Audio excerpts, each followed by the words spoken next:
دین کے معاملے میں ہم 3 نماز پڑھتے تو ہم انہیں دیکھنا ہے جو 4 پڑھتے، ہم 4 پڑھتے تو ہمیں انہیں دیکھنا ہے جو 5 پڑھتے، ہم 5 پڑھتے تو ہم انہیں دیکھنا ہے جو اشراق اور تہجد بھی پڑھتے ہیں.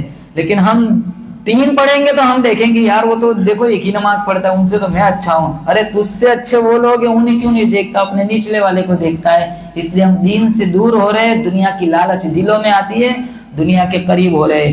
دنیا سے کتنے بھی قریب چلے جاؤ لیکن دنیا ہم سے دور بھاگتی ہے. مشکات میں جب جنازے اٹھتے ہیں نا، فرشتے پوچھتے ہیں آگے کیا بھیجا ہے، گھر والے پوچھتے پیچھے کیا چھوڑا ہے. ہمیں پیچھے چھوڑ کے جانا ہے. میں نہیں کہتا اپنے بچوں کو غریب چھوڑ کے مرو، اتنا چھوڑ کے جاؤ تمہارے بچے بھیک نہ مانگے. یہ بھی ہمارا مذہب بتاتا ہے کہ اتنا سیونگ یا اتنا پیسہ چھوڑ کے جاؤ تمہارے بچے کل کسی دہلیز پر جا کر بھیک نہ مانگے. لیکن دنیا کو اپنا مقصد نہ بناؤ. ہمارا مقصد جنت ہے، ہمارا مقصد آخرت ہے، ہمارا مقصد اللہ کی رضا ہے، ہمارا مقصد میرے نبی کی سنتوں کو زندہ کرنا ہے. کام وہ کرو جس کا اللہ اور اس کے رسول نے حکم فرمایا، ہر اس کام سے اپنے آپ کو بچاؤ جس کا اللہ اور اس کے رسول نے منع فرمایا. انشاءاللہ دنیا بھی خوبصورت بن جائیں گی، جنت بھی خوبصورت بن جائیں گی. 1 شکر کرنے والا دل، نمبر 2 ذکر کرنے والی زبان، نمبر 3 مصیبت پر صبر کرنے والا بدن، نمبر 4 امرأۃ صالحہ نیک بیوی. اللہ تعالیٰ سے دعا کرتا ہوں اللہ تعالیٰ اس حدیث پر مجھے اور آپ کو عمل کرنے کی توفیق عطا فرمائے. وآخر دعوانا ان الحمد للہ رب العالمین.